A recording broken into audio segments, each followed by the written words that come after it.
So అమృతాలో academic model వచ్చేసి structured and rigorous pre defined curriculum మొత్తం కూడా ఒక పద్ధతి ప్రకారం ఉంటుంది. మనకి ఎట్లయితే జూనియర్ కాలేజ్లో నారాయణ శ్రీ చైతన్యలో లెవెల్లో ఎక్కడైతే రుద్దినారో సేమ్ అదే రుద్దుడు అమృతాలో కూడా ఉంటుంది. సో మా పిల్లలు ఫోకస్డ్గా ఉండాలి, మా పిల్లల్ని టీచరు ఇంకా చేపట్టుకొని నడిపించాలి, లేకపోతే మా పిల్లలు క్రమశిక్షణతో ఉండాలి, మా పిల్లలు భారతీయ సంస్కృతి సాంప్రదాయాలు నేర్చుకోవాలి, మా పిల్లలు పొద్దున్న లేసి 5 గంటలకు యోగాకు పోవాలి, మా పిల్లవాడు బయట ఎక్కడా తిరగకూడదు, లేకపోతే ఇటువంటి మీ మైండ్ సెట్ ఏదైనా కానీ మీకు ఉంటే ట్రెడిషనల్ మైండ్ సెట్ అని అంటారు, లేదా ఫిక్స్డ్ టైం టేబుల్స్ ఉంటాయి. ఇక్కడ మ్యాండేటరీ లైఫ్ స్కిల్స్ పొద్దున్న లేసి మీరు ఆ యొక్క హిందూ మతానికి సంబంధించినటువంటి తత్వాన్ని వినవలసి ఉంటుంది. అదేవిధంగా మీరు యోగా కూడా చేయవలసి ఉంటుంది. ఒక పద్ధతిగా ఉంటుంది. నేను మిడ్డీలు చిడ్డీలు వేసుకొని తిరుగుతూ ఉంటాను, అమృతాలో యాక్సెప్ట్ చేయరు. ప్రస్తుతానికైతే వాళ్ళు ఓన్లీ వెజిటేరియన్ ఫుడ్ పెడుతున్నారు.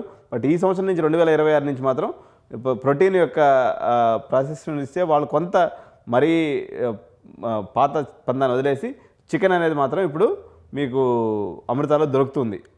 సో మార్చారు. ఇది ఫర్దర్గా ఓన్లీ వెజిటేరియన్ క్యాంపస్ కాదు, నాన్ వెజిటేరియన్స్ కూడా ఉంది. కాకపోతే కొంత ఉప్పు సప్పగా ఉంటుంది అంతే.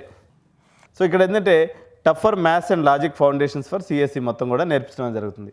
సో ఇక్కడ ఏంటంటే మ్యాసివ్ ఇంటేక్ ఉంటుందండి, దగ్గర ఒక 10,000 ఇంటేక్ ఉంటుంది విఐటి తీసుకున్నట్లయితే. సో మీరు ఎవరైతే టాప్ 10% ఉన్నారో వాళ్ళకి మంచి ప్యాకేజ్ వస్తుంది, అంటే ఎక్కువ కంపెనీస్ వస్తాయి.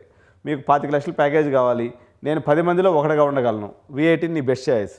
నాకు ఇదంతా వద్దురా స్వామి, 25 లక్షలు వచ్చేది దేవుడికి, కానీ నాకు 8-10 లక్షలు వస్తే సార్ కన్ఫామ్గా రావాలి అనుకుంటే నీ చాయిస్ అమృత.